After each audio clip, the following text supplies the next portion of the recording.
Soğuk bir Buenos Aires sabahında gözlerini açıyorsun. Henüz kimse sana "Che" demiyor. Kimse posterini duvarına asmıyor. Kimse senin adını bilmiyor. Sen sadece Ernesto'sun. Astım yüzünden geceleri rahat nefes alamayan, kitaplara meraklı bir tıp öğrencisi. Doktor olmak istiyorsun. İnsanları iyileştirmek istiyorsun. O günlerde dünyanın seni bir devrimci olarak tanıyacağını sen bile bilmiyorsun. Üniversiteye giderken şehrin hareketliliğini izliyorsun. Kalabalık caddeler, gazete satan çocuklar, takımlarını giyip işe yetişmeye çalışan insanlar. Hayat herkes için normal akıyor. Sense sürekli kitap okuyorsun. Tıp, tarih, ekonomi, siyaset. Sadece insan bedenini değil, insan toplumunu da anlamaya çalışıyorsun. Bir gün en yakın arkadaşın Alberto sana gülümsüyor. Motorla Güney Amerika'yı dolaşmaya ne dersin?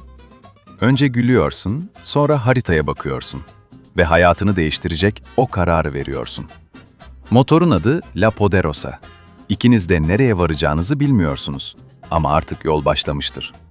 İlk günler bir macera gibi geçiyor. Rüzgar yüzüne çarpıyor, dağ yolları, köprüler, tozlu kasabalar. Her gün yeni insanlar tanıyorsun, her gün başka bir manzara. Fakat yol uzadıkça gördüğün şeyler değişmeye başlıyor. Şili'de maden işçileriyle konuşuyorsun. Adamın elleri taş kadar sert. 10 yıllardır yer altında çalışıyor. Ama çocuklarına doğru düzgün yemek götüremiyor. Yüzündeki yorgunluk, kitaplarda okuduğun hiçbir şeye benzemiyor. Peru'ya geçtiğinde büyük şehirlerden uzaklaşıyorsun. Küçük köylerde insanlar ilaç bulamıyor, çocuklar hastalanıyor, yaşlılar tedavi olamıyor. Doktor olmanın her şeyi değiştirmeye yetmeyeceğini ilk kez burada hissediyorsun. Sorun yalnızca hastalık değil, sistemin kendisi. Amazon Nehri kıyısındaki cüzzam kolonisinde çalışmaya başlıyorsun.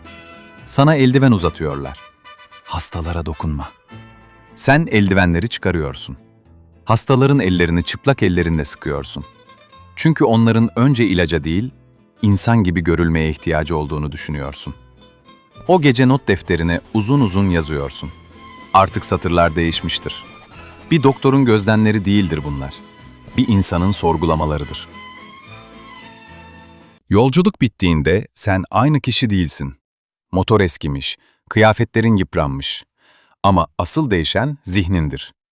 Artık dünyanın yalnızca haritalardan ibaret olmadığını biliyorsun. Haritaların üzerinde görünmeyen milyonlarca hayat var. Ve o hayatların çoğu sessizce acı çekiyor. Yıllar sonra Guatemala'ya gidiyorsun. Burada ilk kez bir hükümetin nasıl devrildiğine tanık oluyorsun. Sokaklarda silah sesleri yükseliyor. Uçaklar gökyüzünü kaplıyor. İnsanlar korkuyla evlerine kaçıyor. Bir sabah uyandığında şehir artık aynı şehir değildir. Bir darbe sadece yöneticileri değiştirmiyor, insanların umutlarını da değiştiriyor. Hayat seni Meksika'ya götürüyor. Küçük bir evde tanıştırıldığın sakallı adam elini uzatıyor. Ben Fidel. Saatlerce konuşuyorsunuz. Latin Amerika, yoksulluk, emperyalizm, Küba. Gece ilerledikçe konuşma bitmiyor. Sen artık yalnızca dinlemiyorsun. İnanmaya başlıyorsun. Birkaç ay sonra gizli eğitim kampındasın.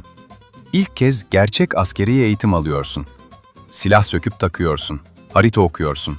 Pusu kurmayı öğreniyorsun. Doktor çantasının yanında artık bir tüfek de taşıyorsun.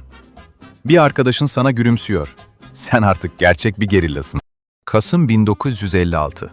Sahilde küçük bir tekne bekliyor. Adı Granma. Tekne aslında bu kadar insan için yapılmamış. Ama tam 82 kişi binmeye çalışıyor. Silahlar, cephaneler, az miktarda yiyecek ve devasa bir umut. Deniz dalgalı, motor zorlanıyor. Kimse konuşmuyor. Çünkü herkes aynı şeyi düşünüyor. Bu yolculuğun sonunda ya yeni bir ülke doğacak ya da hiçbiriniz geri dönemeyeceksiniz.